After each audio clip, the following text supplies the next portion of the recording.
Hi, my name is Salesh and she's my wife Shirley, and we have been married for more than 27 years together. Before beginning of the marriage, as we got married, things were right for a couple of years, as when you have sweet marriage, but things got worse in couple of years later. Problem was I myself at few places.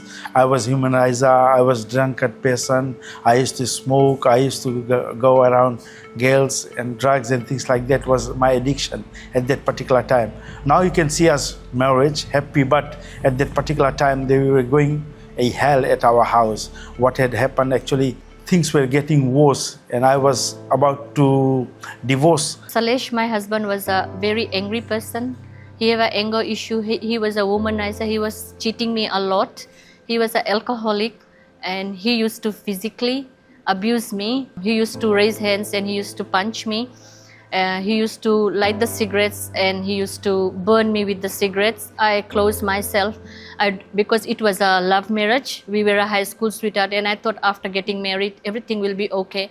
So when we started to get married, after a year, I conceived and I had a son and I thought that he might change. So even after my son was born, his addiction was growing more and more and I was physically being abused by him. I was facing a lot. He used to swear, he used to punch me. He used to beat my son until he bleeds in his leg, and sometimes at night I used to go and pet my son. He used to leave the home Friday, Saturday, Sunday, and he used to come back partying. 3 o'clock if he finished his job, he doesn't care. He was like behaving like he's a single with his friends. He would never take care of the son and me. My son was the one targeted in our marriage. He used to be beaten, he used to be bleeded, and even sometimes like the way my son was being treated, like because we both were hurt. I used to hold a lot of grudges because I don't know what to do. I was not able to get any help. Even my sisters, my mother, anyone, if I share, they tell me something, I used to get very angry and I used to hold grudges and I used to I don't want to listen to anyone. And the stage came when we went to New Zealand and he was like alcohol, partying, going around. And then one time he said, enough is enough, I don't want you. You and your son get out of my house. My earliest memory of my father and my mother was arguments. I remember growing up in a violent household where my father was violent towards my mother and vice versa. I remember my father being the best way I can describe him as a dormant volcano, ready to erupt at any moment.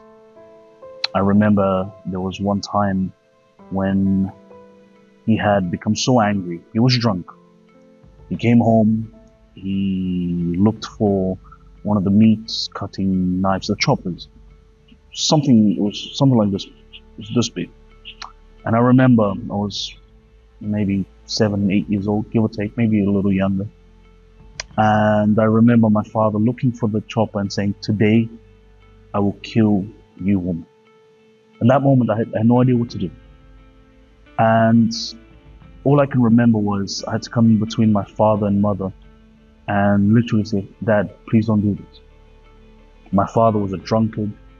He would drink kava, he would drink alcohol, he would spend his entire livelihood, so to speak, in drinking. I'm not saying that we had, how can I say, poverty, but there was no unity in the family. My father would go on his official trips, and that's where he would, cheat on my mother, and my mother would do the same. And that's how I grew up. It came to a point whereby my mother would even be violent towards my father when he would be drunk, knocked out. She would, beat him and he would be left with bruises. She would let out all of her anger on him. And then I was in the middle of it both, because when my father would be angry and he couldn't take it out on my mother, he would take it out on me and vice versa with my mom. And I grew up being very insecure, wanting to kill myself, depressed. I had no sense of value for myself. The worst moment I can remember is my father and mother finally deciding to get divorced. My father saying to me, look, divorce papers in the house, We're going to get separated. Who do you want to live with? Now imagine, 10 years old, give or take, already suicidal, insecure, empty, depressed, and listening to that after seeing what was happening, I could only blame myself. Until the day my mom decided to come to the church. So when I came to Universal Church, I went alone without my children and my husband. I was working that time, so during the day, I was doing a night shift. So that time I went to Universal Church, introduced by one of my friends. So I met a man of God during the day service and the woman of God. So the man of God sat with me and he had all my stories. He had all my stories and he asked me, what do you want? So I said, I want my marriage. I want my husband and I want my marriage. So he said, are you sure? I said, yes, I'm sure, Bishop, because I have got my kids and I want my marriage and family back. So he introduced me that I have to make a papers of prayer, papers of faith, make a chain of prayer, Fridays and Sundays. I was just going to the church and I was making the papers of faith. And then there was a time, one of the assistant back there, she was sharing the testimony, like what I'm doing today, what she was facing. And it was the same thing that she went through in her marriage life. So she made a purpose of faith she was doing, and then there was a campaign. And she just told on the altar that she placed everything on the altar to save her marriage. And I said, this is the time I have to do. But totally, I was so new to the faith. I don't know what to do. But I said, okay, I'm willing to put my life to a risk. If this man will know, he might kill me. But I was not scared because I was at a point, I already lost everything. My hope, my desire, everything was being lost. So when I came on the altar crying, I said, Lord, I don't know much about you. I don't know about the faith. I'm just trusting and believing that you can change him. And I'm putting all my trust. Either you change him or you kill him. I said it to God, God, I don't know much. You kill him or you change him. If you won't change him, if he's still alive, he will kill me. So I make a purpose. When I climb down the altar, I was shivering, and I was but that time one just very soft voice came, I am with you. That's very soft voice. I still remember back that time, I am with you. So I came home. He was still violent, and the bishop already told me, you just do your part. Trust on the altar. God will not fail. God is resolving this matter. It's in God's hand and God is working, but let God do his part. So the only thing I have is the assurance in the Lord. And I didn't know about Jesus, and I said, Lord, I don't know, because back I was a religious person. I was praying to idols, and that idols couldn't save my marriage, couldn't give any help to my children. The more I pray, the more I fast to the idols, the more I make the sweets and all the fruits that I was offering to the idols, and making all the rice pudding and all those things that we used to offer. The day I used to make, I used to keep myself holy. I used to bath, how I was being taught in my religious bath, prepare all these things. The more I was being beaten by this man, the more I was being beaten, the more I was being humiliated in front of my family's relatives, his own family's in friends. He used to always mock me. He always humiliate me, to put me down in front of people. So that time I just hold on to the faith. And it was a Mother's Day in the church, and I invited him, and he said, yeah, sure, I'll be coming with you too. When he came, he sat there, and full time when Bishop was preaching there, he was just full time looking at my face. Bishop is preaching, he's looking at my face, and he would say to me in my language, it's you the one who told Bishop. How does that man know who I am? And I said, well, after this you can go and see him. Because for me, that one was the person who was preaching was not Bishop. It was another pastor who was preaching that day. The person whom I have shared myself about my problem that I was facing, not about him, but what I was suffering in my love life, was a bishop. But that day a preaching was by a pastor, and the Holy Spirit, I believe Holy Spirit spoke to him directly, and he was being really agitated inside, and he was so angry, and he looked to my face and he said, is it you? You told Bishop? And I went like this. Well, after this man is new for me. I don't know. After this, you go and see him.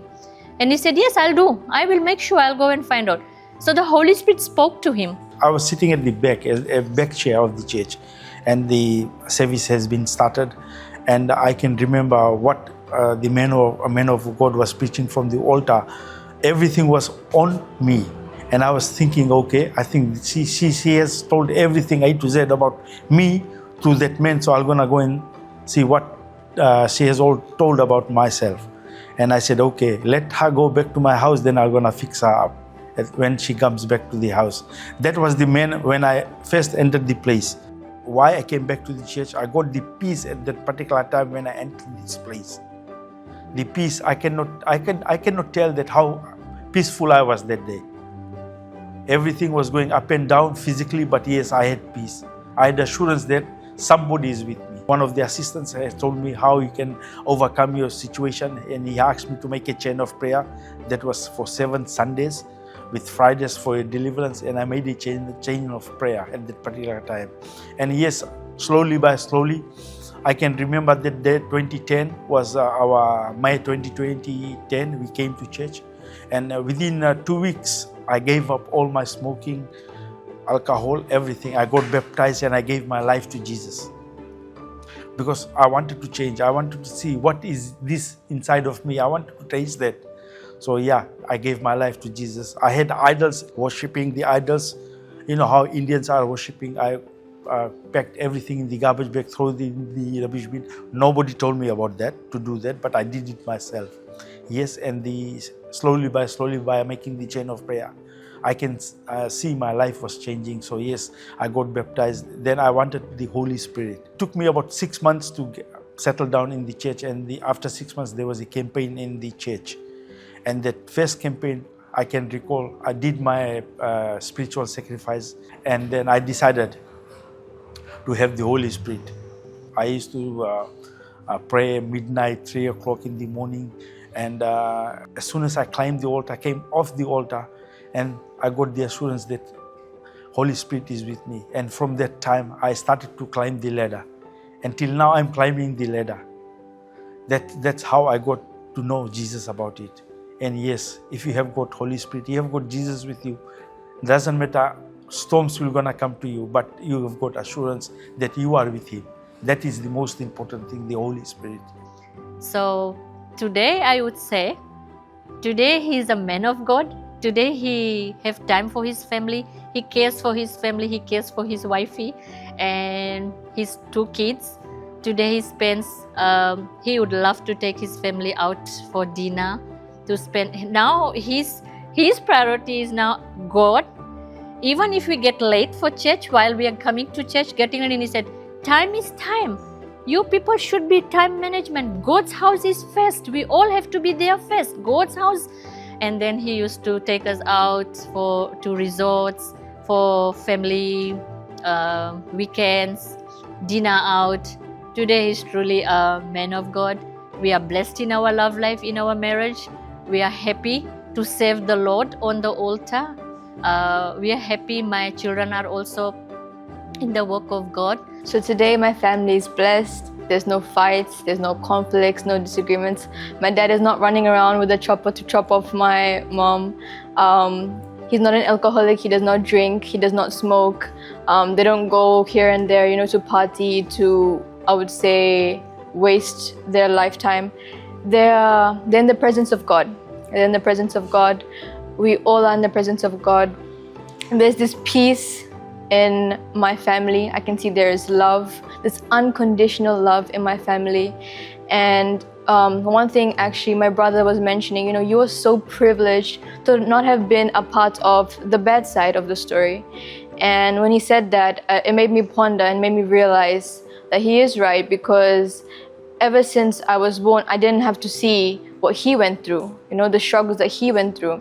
I only got to see the good side. So I'm grateful to Jesus, I'm grateful to God, because if it weren't for Him to transform my family, my parents' love life, I don't know where we would be right now. I don't know. Of course, they wouldn't be in the church, they wouldn't be in the presence of God. My family would be destroyed. They would have probably been divorced by now. Me, I don't know where I would be. When I saw the change in them, that's when I decided to take God seriously. Because when they came to the church, my mom dragged me on a Mother's Day And the thing is, I thought of it as just another phase of their life, because they were, how can I say, trying different things. But it came to a point where I saw the change in my mother, saw the change in my father. I saw a change in their relationship and their marriage. And that led me to think that perhaps this Jesus Christ was for real. And so I decided to take things seriously. I decided to use my faith. I decided to apply the teachings. Cutting a long story short, I was filled with the Holy Spirit, no longer insecure, no longer wanted to kill myself. I was someone who was an example to others, because now I had an example of a man and woman of God in my house. I had a father, a true father, because before I had just an angry man and an angry woman. Now I had a loving father, a loving mother, who taught me the ways of God through their character. That's what I see. That's how I see them today. And by the grace of God, today I'm serving God on the altar. Currently I'm in the United Kingdom serving God here. And it's a blessing. If a person like me can change, anybody can change in this world. Because I was so proud and so hesitated person to be changed. But if I can change through God, anybody can change.